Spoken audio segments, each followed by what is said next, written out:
official appeared with kind of a 1970s sort of cream-coloured phone and told me, I have the phone for your secure phone call, and he would ring that, he plugged the phone into the wall and he rang. It didn't seem to work the first time, and he actually speculated that there might be a problem with the phone, but it did work the second time. And so the call, and it was Mickey McKinney who picked up, and so I spoke to Mickey, to John Kelly, and to Mickey Bridge. They were the three representatives, and I remember Mickey saying, well, what do you think? And kind of schoolboyish, I said, well, but what do you think? And he kind of said, well, we were wondering what you and I said, well, I have to reflect what you think, so that's I would like to hear from you first. And Mickey said, we think it's kind of good. I'd had to clear with the speaker in advance, and I'd done this basically on the Monday and the Tuesday, that I needed to be able to read out the names, because there was a rule in the Commons that you're not meant to read out a list of names, and a stupid rule, and there was different reasons as to why it was introduced or whatever, but I had to make it clear to him that in the circumstances I needed to read out the names, and because I didn't want to be seen to be in breach of anything in doing that, and that was understood.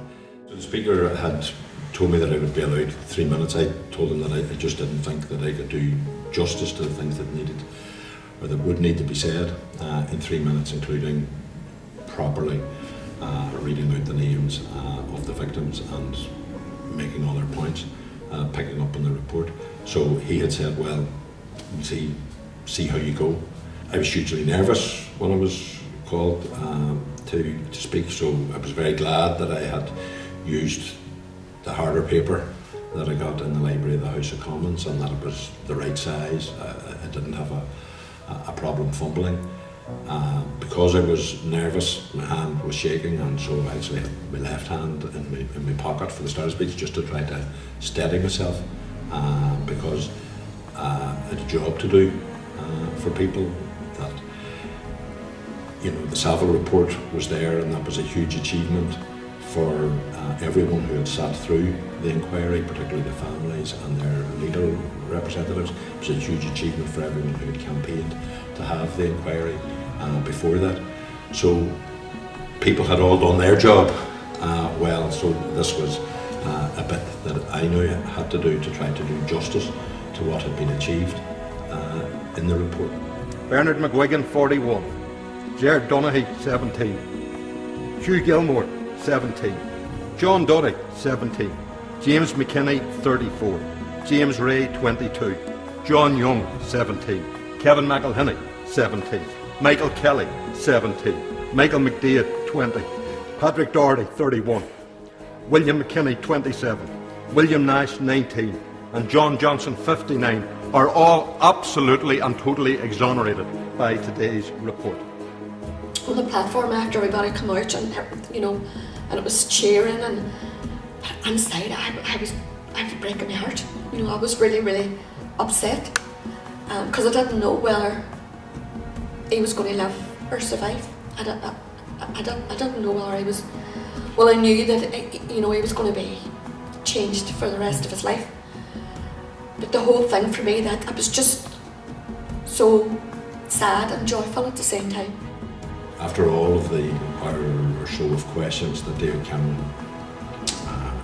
had, I did speak to him then behind the Speaker's chair outside the chamber, as well as obviously shaking hands and thanking him and him acknowledging what I had said.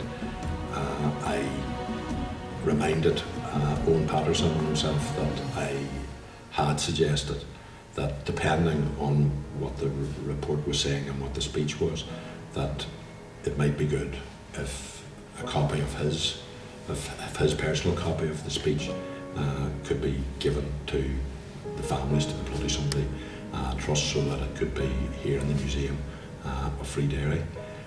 In fairness, David Cameron was ready to hand it to me there and then, only Owen Patterson stepped forward, and officials who were obviously concerned that he might have handwritten notes or that there could be post-it notes on there or whatever that they didn't want disclosed, and so I appreciated his gesture, his readiness in doing that, and said, well, just you sort out what needs to be sorted out, but that would be a nice gesture if you could do that, and so he did.